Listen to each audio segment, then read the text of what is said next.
بسم الله الرحمن الرحيم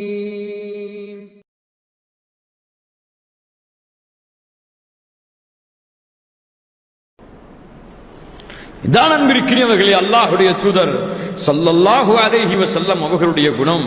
ஒரு முறை ரசூலுல்லாஹி ஸல்லல்லாஹு அலைஹி வஸல்லம் கை அருகிலே ஒரு வாளை வைத்துக் கொண்டு ஒரு மரத்தின் அருகிலே ஓய்வெடுத்துக் கொண்டிருக்கிறார்கள்.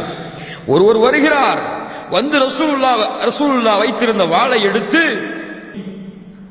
ஒரு எதிரி வந்து ரசூலுல்லாஹ் பக்கத்துல இருந்த வாளை எடுத்துட்டு ரசூலுல்லாஹ் தூங்கிட்டு இருக்காங்க.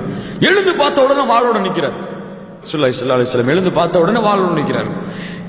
அவர் கேட்டாரு ரசூலுல்லாஹ் பார்த்து, உன்னை யார் என்னிடத்திலிருந்து காப்பாற்றுவார்?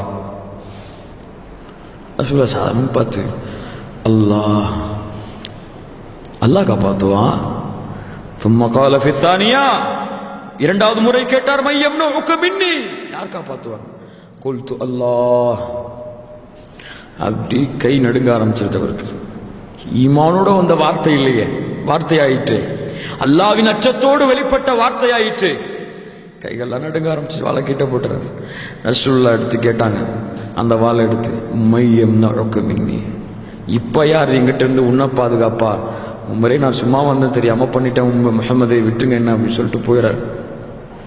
போய் என்ன தெரியுமா பண்றாரு, கூட்டத்திட்ட போய் சொல்றாரு, ஒரு கண்ணியமிக்க நபரிடமிருந்து நான் வந்திருக்கிறேன், வாருங்கள், அவரோடு நாம் சென்று இஸ்லாமை ஏற்றுக்கொள்வோம்.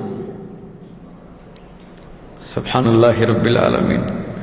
பாருங்கள் என்பதற்கினியவர்களே, ரசூலுல்லாஹ்வுடைய குணத்தை பாருங்கள், உணர்ந்து பாருங்கள், புரிந்து பாருங்கள், வாழ்க்கையில் நடைமுறைப்படுத்தி பாருங்கள், மக்கள் உங்களை எப்படி நேசிக்கிறார்கள் என்று. எங்க நம்மட்டெல்லாம் குணம், நான் அப்படி வளர்ந்துட்டா, எனக்கு கோபப்படக்கூடிய குணம் இருக்கு, எனக்கு மக்களை எதிர்த்து பேசக்கூடிய குணம் இருக்கு, நான் என்ன செய்யறது? என்னுடைய பேசிக் குணம் அது இல்லை என்பதற்கினியவர்களே. ஒரு முஸ்லிம் அப்படி குணத்தை வைத்திருக்க மாட்டான். ஒரு முஸ்லிம் எந்நேரத்திலும் சகிப்புத்தன்மையோடு, பொறுமையோடு, சகிப்புத்தன்மையோடு நடந்து கொள்ளுவான். கோபமே வராது நமக்கு. வந்தா அல்லாஹ்வுக்காக, வந்தா அல்லாஹ்வுடைய மார்க்கத்துக்காக. அல்லாஹ்வுடைய தூதர் ஸல்லல்லாஹு அலைஹி வஸல்லம் வாழ்க்கையில் அடுத்த ஒரு சம்பவத்தை பாருங்கள். வர்றாங்க ஒரு ஆராபி, ஒண்ணுமே தெரியாத ஆளு, வந்து பள்ளிவாசல்ல யூரின் போயிடுறாங்க. சஹாபாக்கெல்லாம் போய் தடுக்க போறாங்க. விட்டுருங்க கால ரசூலுல்லாஹி ஸல்லல்லாஹு அலைஹி வஸல்லம், கஷ்டம் கொடுக்காது, இந்த நேரத்தில் முடியட்டும், அவருடைய ஹாஜத் முடியட்டும். அவரை கூப்பிட்டு ரசூலுல்லாஹி ஸல்லல்லாஹு அலைஹி வஸல்லம் சொல்றாங்க, இப்படி செய்யாத, இந்த பள்ளிவாசல், இதை நீ இப்படி இங்கெல்லாம் போய் இது பண்ணக்கூடாது அப்படின்னு சொல்லி சஹாபாக்களை சொல்லி கல்விட சொல்றாங்க. பாருங்க நண்பர்களே, எவ்வளவு பெரிய குணத்தை வைத்திருந்தார்கள். சுப்ஹானல்லாஹி ரப்பில் ஆலமீன். அது போன்று அல்லாஹ்வுடைய தூதர் ஸல்லல்லாஹு அலைஹி வஸல்லம் அமானிதங்களை பேணக்கூடியவர்களாக, தங்களுடைய குணத்தில் மக்கள் பெரிதாக கருதிய அல்லாஹ்வுடைய தூதர் ஸல்லல்லாஹு அலைஹி வஸல்லம் உடைய குணத்தில் மிகச்சிறந்த குணம் அமானிதங்களை பேணுவார்கள், வாக்குறுதிகளை பேணுவார்கள். எதிரியா இருந்தாலும் சரி, நண்பனா இருந்தாலும் சரி, காஃபிரா இருந்தாலும் சரி, முஷ்ரிக்கா இருந்தாலும் சரி, அமானிதத்தை பேணிதான் ஆவாங்க. உங்களுக்கு தான் தெரியும், ரசூலுல்லாஹி ஸல்லல்லாஹு அலைஹி வஸல்லம் ஹிஜ்ரத்து போகும்போது 100 வாலிபர்கள் ரசூலுல்லாஹ்வுடைய வீட்டை சுத்தி முற்றுகையிட்டுறாங்க. எதுக்கு? ரசூலுல்லாஹ்வை கொலை செய்யறதுக்கு. ஸல்லல்லாஹு அலைஹி வஸல்லம் ரசூலுல்லாஹ் அலியை கூப்பிட்டு என்ன சொல்றாங்க, இங்க வந்து முஷ்ரிக்குடைய சொத்து இருக்கு, என்கிட்ட வந்து பாதுகாப்புக்காக கொடுத்துட்டு போயிருக்காங்க, அவங்களுடைய சொத்துக்களை நீங்க திருப்பி கொடுத்துருங்க. அந்த முஷ்ரிக்கு தான் வெளியே ரசூலுல்லாஹ்வை வாளால வெட்டதுக்கு நிக்கிறார். அந்த முஷ்ரிக்கு தான் ரசூலுல்லாஹ்வை வெட்டுவதற்காக வீட்டின் வாசலில் காத்துக் கொண்டிருக்கிறார்கள். ரசூலுல்லாஹ் சொல்றாங்க, காலைல எழுந்த உடனே அவங்களுக்கு கொடுத்துருங்க அந்த சொத்துக்களை. சுப்ஹானல்லாஹி ரப்பில் ஆலமீன். எங்க படிக்கிறோம் நம்மெல்லாம், எங்க இருக்கிறோம் இந்த மாதிரி? அழிப்படுத்துறாங்க, காலைல எழுந்து எல்லாருடைய சொத்துக்களையும் பங்கு வச்சிடறாங்க. சுப்ஹானல்லாஹி ரப்பில் ஆலமீன்.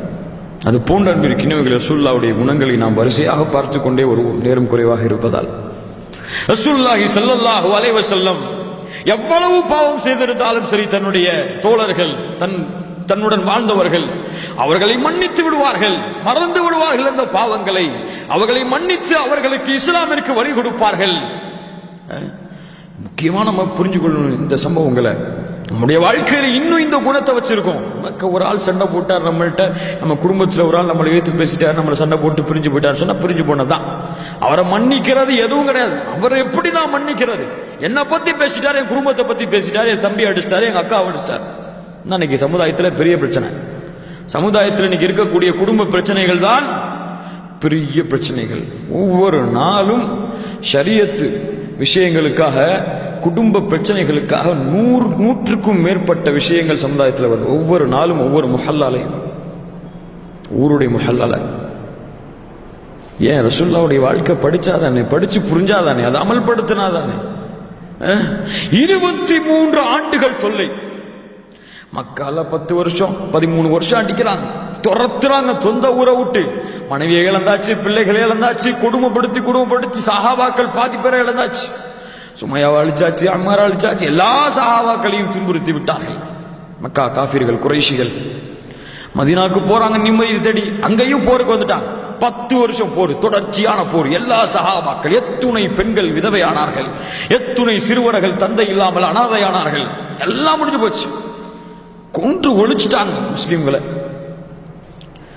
23 வருஷத்துக்கு அப்புறம் ஃபத்ஹுல் மக்கா, மக்காவை வெற்றி கொள்றதுக்காக அல்லாஹ்வுடைய தூதர் ஸல்லல்லாஹு அலைஹி வஸல்லம் உள்ள நுழைறாங்க. காஃபிர்கள்லாம் வீட்டுக்கு ஓடி போயிட்டாங்க. என்ன ஆக போதோ, என்ன கதிக்கு ஆளாக்க போறாங்களோ, முஹம்மதும் அவங்களுடைய தோழர்களும் நம்மை வெட்டி சாய்த்து விடுவார்கள், இன்னைக்கு முடிஞ்சு போச்சு, அவ்வளவுதான் ஹலாஸ் அப்படின்னு சொல்லிட்டு எல்லாம் வீட்டுக்கு ஓடிட்டாங்க. ஒளிறாங்க ஓடி ஓடி. ரசூலுல்லாஹி ஸல்லல்லாஹு அலைஹி வஸல்லம் அப்படி தலையை குனிஞ்சுக்கிட்டே அல்லாஹ்வை புகழ்ந்துக்கிட்டே மக்கால வராங்க.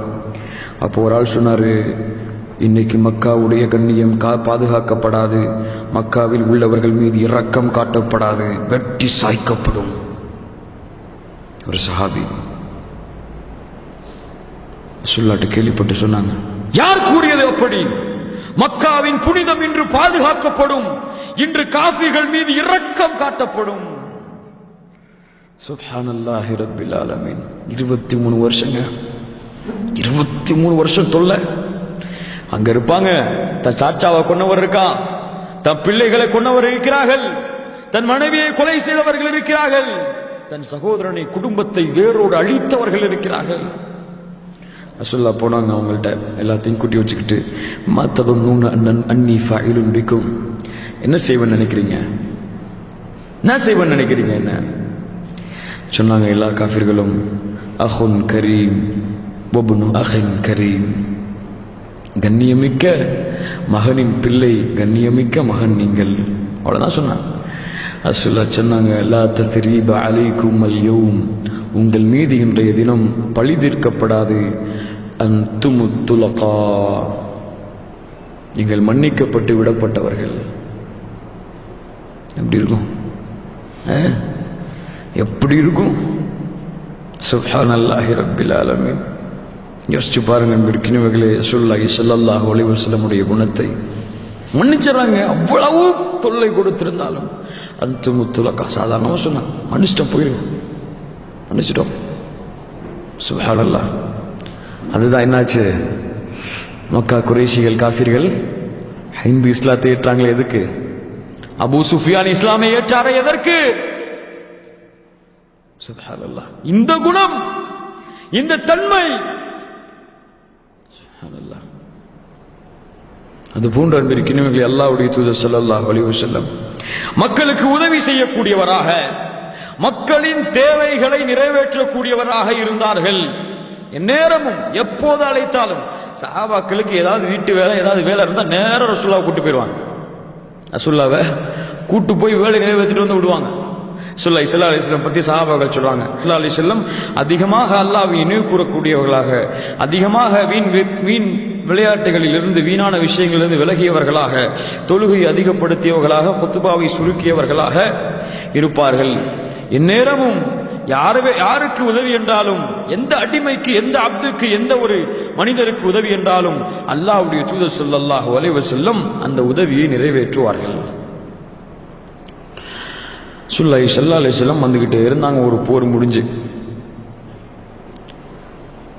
சஹாபாக்கள் பார்த்தாங்க, என்ன ரசூலுல்லாஹ் திடீர்னு காணணும்னு பார்த்தா, ஒரு ஆராபி ரசூலுல்லாஹி ஸல்லல்லாஹு அலைஹி வஸல்லம் பின்னாடி இப்படி பிடிச்சு அந்த இதை பிடிச்சி அப்படியே தள்ளிக்கிட்டே போறார். காட்டரபிகள், அவங்களுக்கு என்ன தெரியும், ஒழுக்கம் தெரியாது, ஒன்றும் தெரியாது. இப்படி இந்த குடுமையை ரசூல்லா பின்னாடி பிடிச்சி அப்படியே தள்ளிக்கிட்டே போறார். மரத்துல ஓட்டிட்டார் ரசூல்லாவை. என்ன வேணும் உனக்கு அப்படின்னாங்க ஸல்லல்லாஹு அலைஹி வஸல்லம். சஹாபாக்கள் அடிக்க வந்துட்டாங்க, விடுங்க, என்ன வேணும் உங்களுக்கு, இந்த மாதிரி எனக்கு சில இது தேவைகள் இருக்கு, இந்த மாதிரி எனக்கு சில ஹக்குகள் வரணும், கொடுங்க, கொடுத்து அனுப்புங்க அவருக்குட்டாங்க ஸல்லல்லாஹு அலைஹி வஸல்லம். தொழுகையில வந்துட்டாங்க, இகாமத்து முடிஞ்சு அல்லாஹ் அக்பர் தக்பீர் கட்டுறாங்க, சட்டையை பிடிச்சி இழுத்துட்டு போயிட்டாங்க பின்னாடி. ஒரு காட்டரபி பின்னாடியே எடுத்துட்டு போயிட்டாங்க. சஹாபாக்கெல்லாம் என்ன பண்றது, இமாமத் பண்ணுமே, ரசூலுல்லாஹ் இருக்கும் முன்னாடி போக முடியாது, வெயிட் பண்ணிக்கிட்டு ரொம்ப நேரம் கழிச்சு வராங்க ஸல்லல்லாஹு அலைஹி வஸல்லம். எங்க போனீங்க அல்லாஹ்வுடைய தூதரே? அந்த அராபிக்கு ஏதோ வீட்டு வேலை இருந்துச்சு, என்ன பார்க்க சொன்னாங்க, பார்த்துட்டு வந்தேன். ஒரு தலைவர் அதான் ரசூலுல்லாஹி ஸல்லல்லாஹு அலைஹி வஸல்லம் சஹாபாக்களை விட்டு ரசூலாயிற்றே நபியாயிற்றே என்று விலகி வாழ்ந்தவர்கள் அல்ல.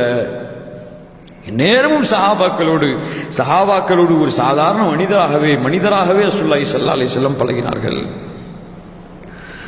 அல்லாஹ் அக்பர். அடுத்து அல்லாஹ்வுடைய தூதர் ஸல்லல்லாஹு அலைஹி வஸல்லம் நீதியை நிலைநாட்டுபவராக இருந்தார்கள்.